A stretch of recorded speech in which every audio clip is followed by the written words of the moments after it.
Assalamualaikum warahmatullahi wabarakatuh. Halo warga YouTube, pendengar podcast, apa kabar? Semoga selalu sehat dan selalu dalam lindungan Allah Subhanahu wa taala. Pekan ini sebenarnya di list jadwal saya mau bikin podcast episode tentang hal yang tidak diajarkan di sekolah.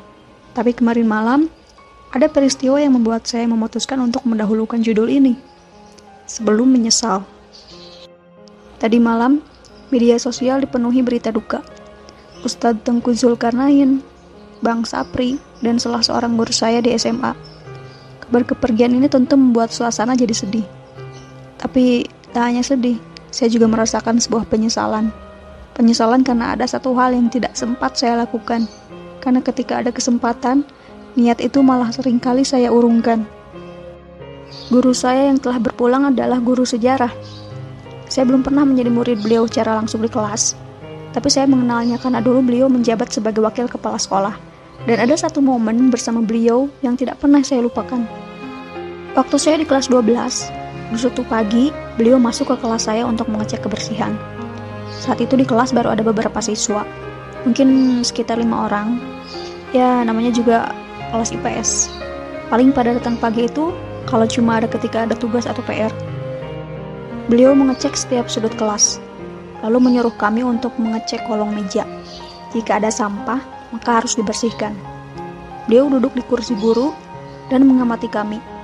Waktu itu, saya yang selalu duduk di bangku paling depan berkata kepada beliau, "Meja saya bersih, Pak." Dengan maksud untuk menunjukkan bahwa anak IPS tidak selalu kotor. Anak IPS juga ada yang suka menjaga kebersihan. Tapi ternyata, respon dari beliau mengejutkan. Sungguh sangat di luar dugaan. Beliau malah membentak saya. "Kamu egois. Meja kamu bersih, yang lain belum tentu. Cek semua." Rasanya waktu itu seperti mendengar guntur di siang bolong. Jujur, waktu itu saya merasa sangat sakit hati. Gimana enggak? Selama saya sekolah, khususnya di sana, saya nggak pernah dimarahi guru, apalagi sampai dibentak. Kalaupun saya pernah berbuat kesalahan, paling guru-guru cuma ngingetin atau menegur dengan kalimat yang baik. Dan nada bicaranya pun gak tinggi. Waktu itu, saya marah-marah dalam hati. Buset, saya kan cuma bilang meja saya bersih. Kenapa sewot sih? Abis itu, sombong pula mentang-mentang sering ranking 1. Bapak gak tahu ya siapa saya? Pokoknya, semenjak kejadian itu, saya suka malas ketemu beliau. Beberapa waktu berlalu. Ketika telah melewati kelulusan dan akan mengambil ijazah, saya kembali harus berhadapan dengan beliau.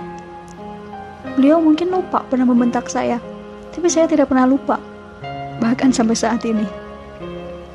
Waktu itu guru bahasa Inggris yang mengenal saya juga ada di ruangan beliau. Dan guru bahasa Inggris tersebut mengatakan kepada beliau, "Dia ini ranking 1. "Oh, kamu ranking 1, ucapnya sambil tersenyum. Dalam hati saya menggerutu. Tahu saya ranking 1 baru manis-manis. Kemarin-kemarin kemana aja? Astagfirullah, berdosa banget saya waktu itu ya.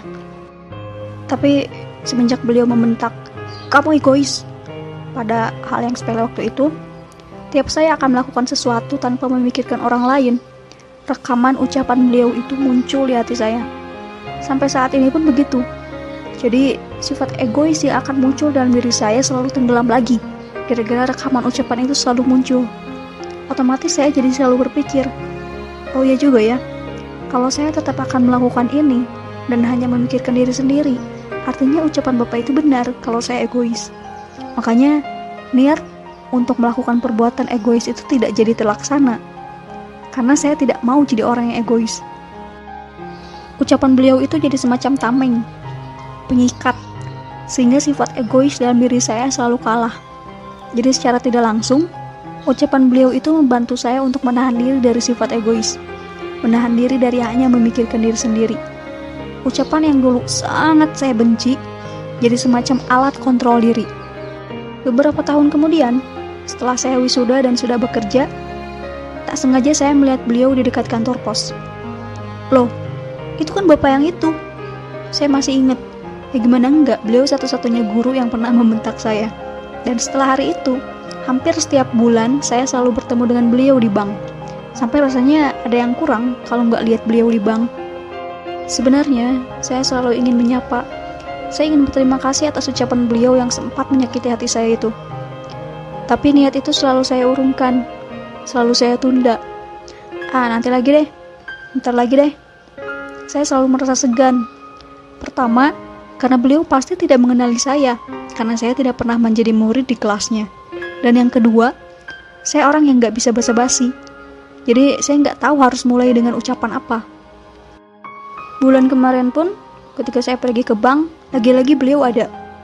Saya ingin menghampirinya, menyapa, dan banyak bercerita, termasuk menyampaikan ucapan terima kasih itu. Dan lagi-lagi saya memilih untuk menunda. Tapi bulan lalu ketika saya lagi-lagi memilih untuk menunda, pikiran saya sempat berkata, "Ayo Ran, berani.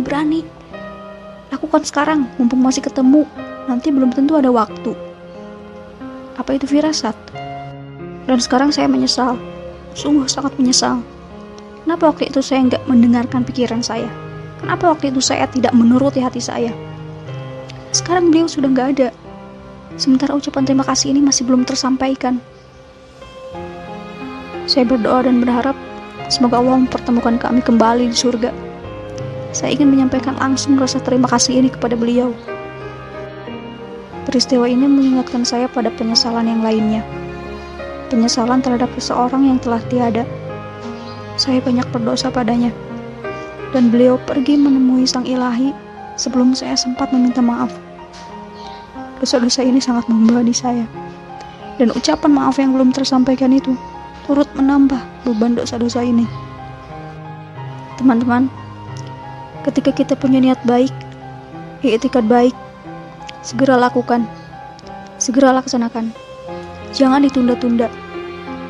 Ingin berterima kasih, ingin meminta maaf, ingin melakukan sesuatu, ingin mengatakan sesuatu, ayo, segera kita selesaikan.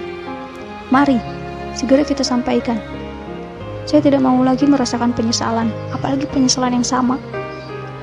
Jika dalam hal jodoh ada ucapan, kejar terus sebelum janur kuning melengkung, maka di podcast kali ini saya ingin mengatakan, paksakan terus untuk mewujudkan niat baik itu, sebelum malaikat maut menjemput. Saya Rani Syahreza dari podcast nih. Ayo, lakukan apa yang kita lakukan sebelum menyesal. Assalamualaikum warahmatullahi wabarakatuh.